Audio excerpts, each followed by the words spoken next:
Tale of the Brave, a Ben Golden book.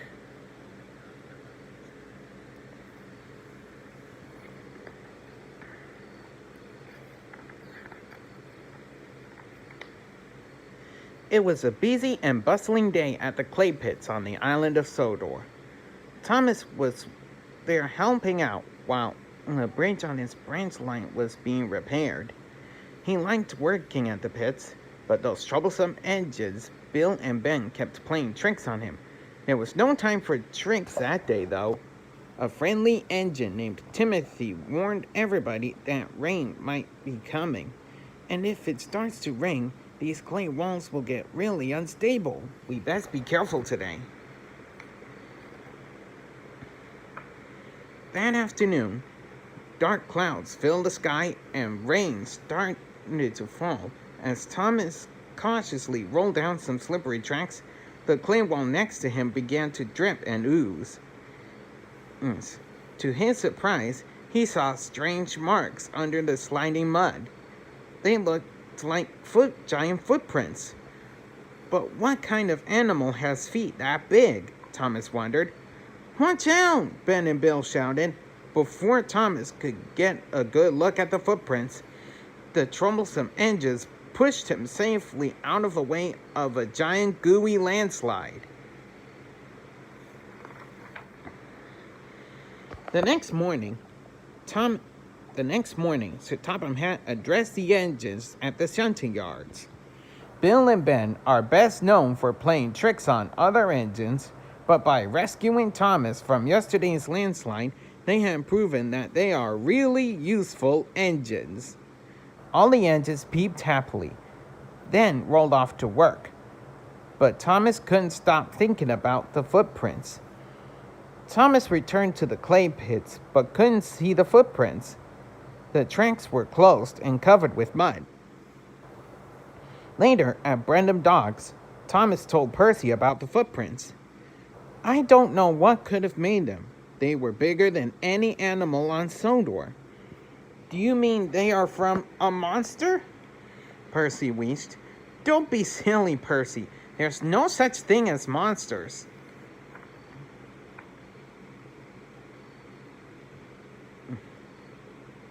For the rest of the day, Percy couldn't stop thinking about monsters. He didn't want to see anything scary, but later, as he came to the top of a hill, he did see a strange shape in the distance. What's that? Percy puffed. I hope it's not a monster. Percy reversed and raced backward all the way to the docks. It's the monster from the clay pits, Percy whistled as he barreled into the docks. Everyone watched as something rumbled down the rails. That'd be no monster, Salty puffed. That'd be an engine. I don't usually get mistaken for a monster, the big engine tooted. Mind you, they do call me Gator. It seems they think my long water tank make me look like an alligator.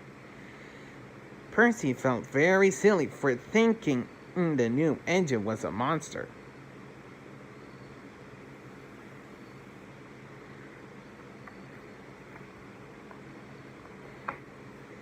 Everywhere Percy went that night, he thought he saw strange creatures. Old trees and haystacks become monsters with clutching claws. Fluttering laundry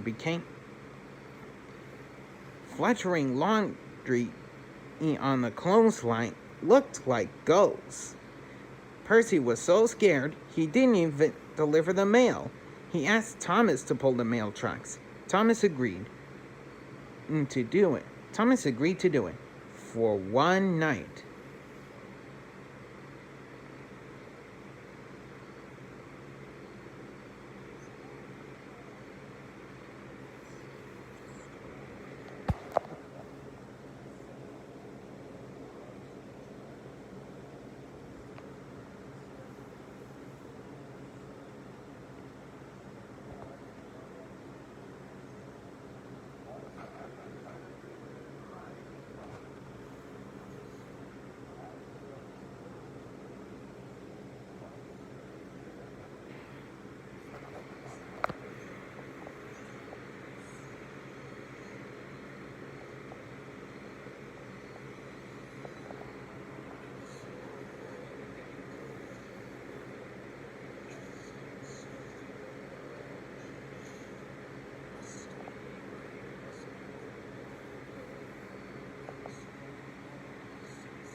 The next morning, Thomas heard that the bridge on his branch line was open again. He was happy to go back to his usual work. But James was unhappy. Sir Topham Hatt had asked him to pick up a load of scrap metal. "It's not fair," James puffed. "Thomas gets to pull coaches, and a fine engine like myself is sent to haul junk." As James rolled off in a grumpy mood, he saw Percy. "Hello, scaredy engine," he puffed. "Seen any monsters lately?" "You can tease if you want," Percy peeped. But Thomas saw giant footprints at the pits.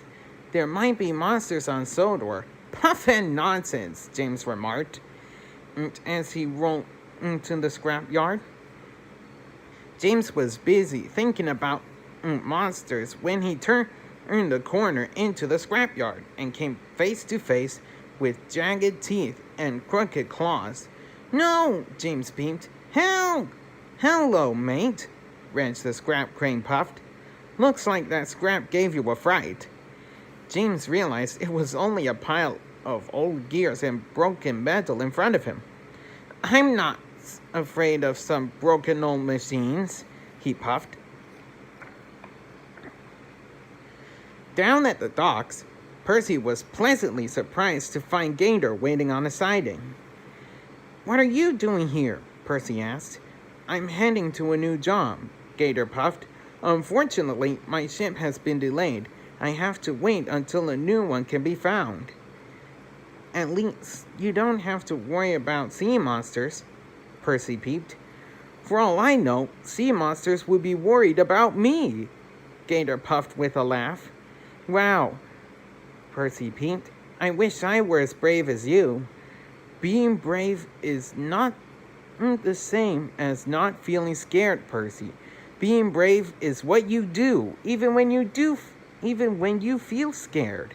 You might be braver than you think." Inspired by Gator's words, Percy decided to be brave and pulled the mail trucks all by himself. That night, his boiler bubbled boldly as he chugged across the countryside. Nothing scared him, not the fluttering laundry, not the old gnarled trees. "Gator is right," he tooted. "I can be brave." Grumpy James was not nearly as happy. He needed to hold the flying kipper, which was full of fresh fish. As he rounded a bend in the woods, he saw a large, shadowy shape. He didn't realize it was only Gator. His whistle screaming, James raced away. He was so frightened that he missed the red signal and jumped off the rails into a pond.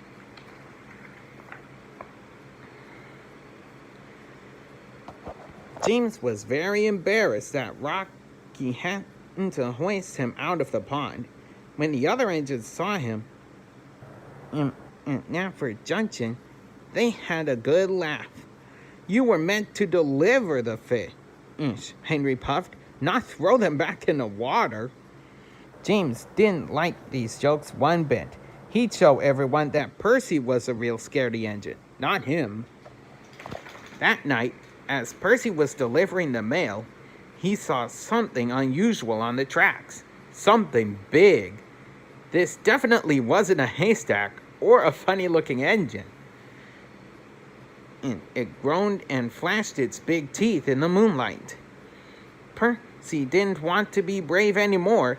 He dropped his mail trucks and raced back to the sheds as fast as his little wheels would carry him. "The monster!" Percy whistled as he rolled to the sheds. "I really saw it!" None of the other engines believed him. "You probably saw another haystack," James mocked. Percy looked desperately to Thomas. "Tell them there really are monsters on Sodor. Tell them about the footprints you saw." "I don't know what I saw," Thomas peeped, "but I don't think it was a monster." "There's no such thing as monsters," steamed Henry. "Never was and never will be." "Admit it, Percy. You're just a scaredy engine," James peeped. But James, you got a fright when you saw Gator, Percy puffed. No, I didn't, James steamed. I just missed a signal in the dark. He looked at the other engines. I wasn't scared, like Percy.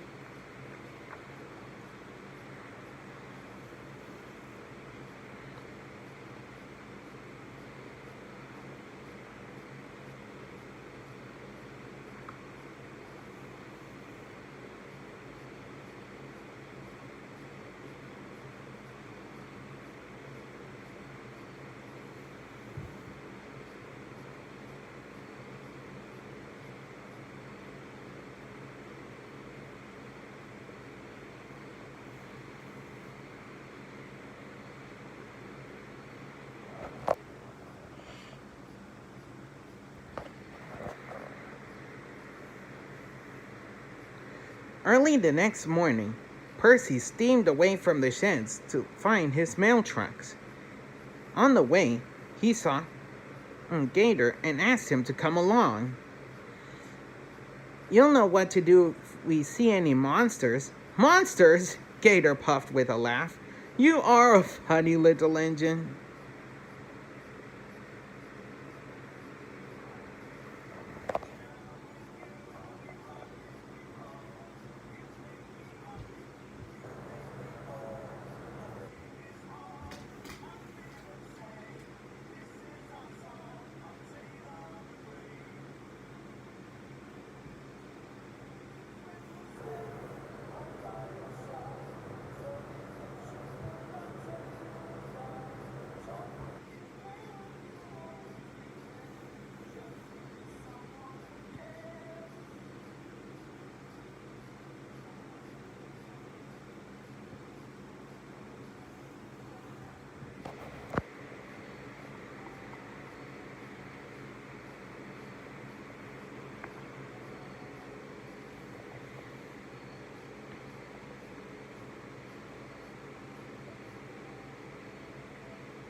Well, it's good to have a new friend on the island, Percy peeped. I'm glad you're not going away. But I am. My ship is here. I leave tonight. Percy couldn't believe it.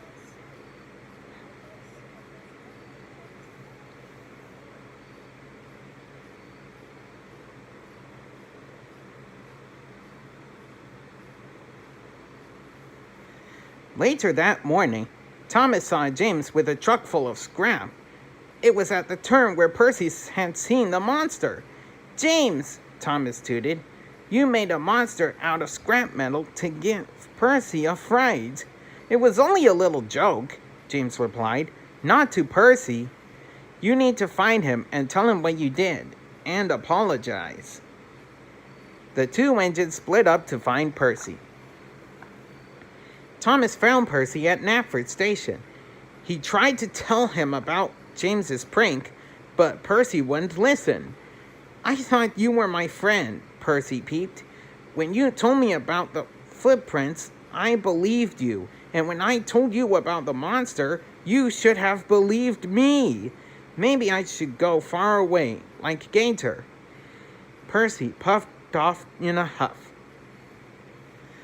Percy raced down to the docks and told Cranky to hoist him onto Gator's ship. Are you sure Sir Topham Hatt wants you on this ship? The big crane asked. Yes, Percy peeped. I'm going to work far away, like Gator. Percy was loaded onto the deck of the ship. It wasn't long before Gator was lowered next to him. I'm going to work in a faraway land, Percy puffed. I'll show everyone how brave I can be. Gator thought for a moment. But running away from your problems is not very brave, Percy. Thomas chugged across Sondor looking for Percy, but when he heard a distant ship blow its horn, a terrible thought flew into his funnel. Oh no, Thomas peeped. I know where Percy is going. Gator's ship was just leaving when Thomas reached the docks.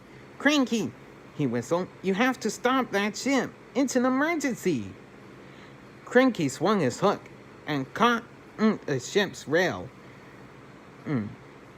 His heavy chain rattled and strained as the great boat tried to pull away. The force was too good for Cranky. He started to tip over. Creak!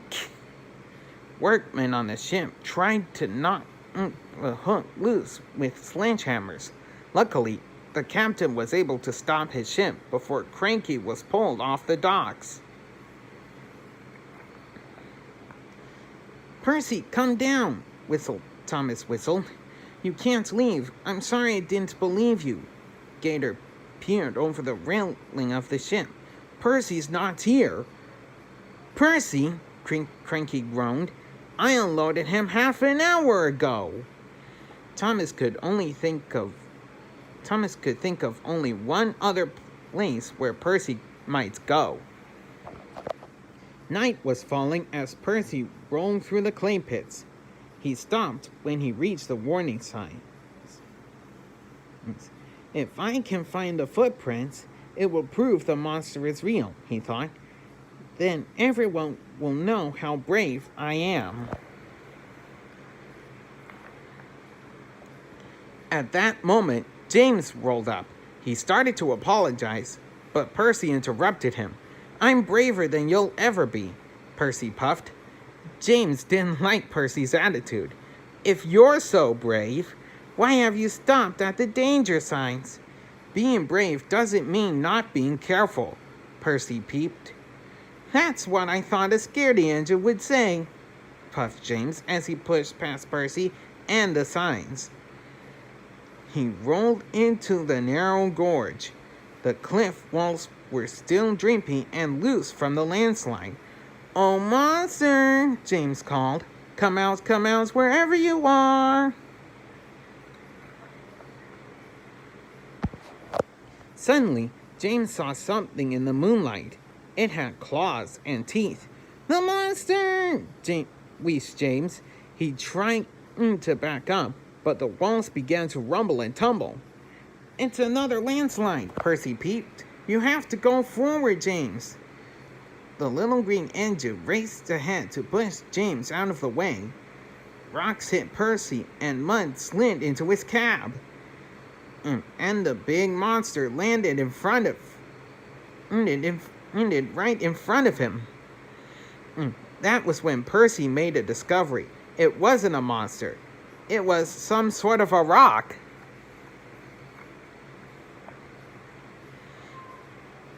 The next day, Percy went to the steamworks for a good cleaning. He had lots of mud in his funnel and gears. Yes. While he was there, James and Thomas visited and apologized. I hope we're still friends, Thomas peeped. Hi, Juliana. Bye, Juliana. I hope we're still friends, Thomas peeped. Of course we are, Percy replied. We all are. All three engines wheezed and whistled with joy. That afternoon, Thomas carried a group of scientists to the clay pits. They were amazed by what Percy had found in the mud. It's a dinosaur fossil, one scientist explained to Thomas. Fossils are what we call bones that have been in the ground for millions of years. So the monster was really a dinosaur from a long, long time ago. Thomas peeped in amazement. He couldn't wait to tell Percy. Soon, the fossils were put on display in the Knapford Town Square. Excited families and curious engines came from all over the excitement to see them. A perfect specimen of a megalosaurus, the Earl of Sodor exclaimed. How marvelous! Sir Topham Hatt addressed the crowd. Today was made possible by a very special engine. Percy is not only a really useful fossil hunter, but also one of the bravest engines on Sodor. Percy clapped. The people clapped and cheered, and the engines blew their whistles. But Percy was nowhere to be seen.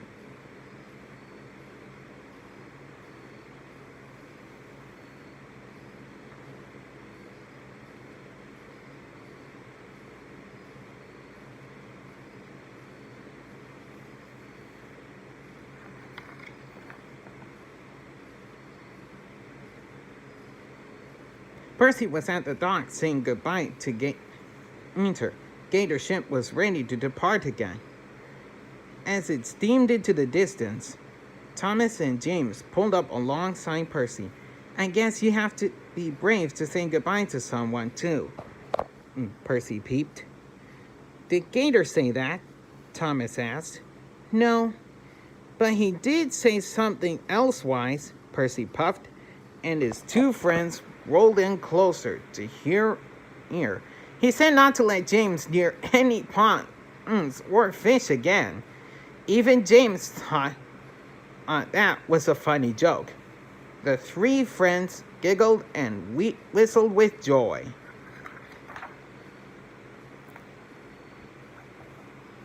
The end.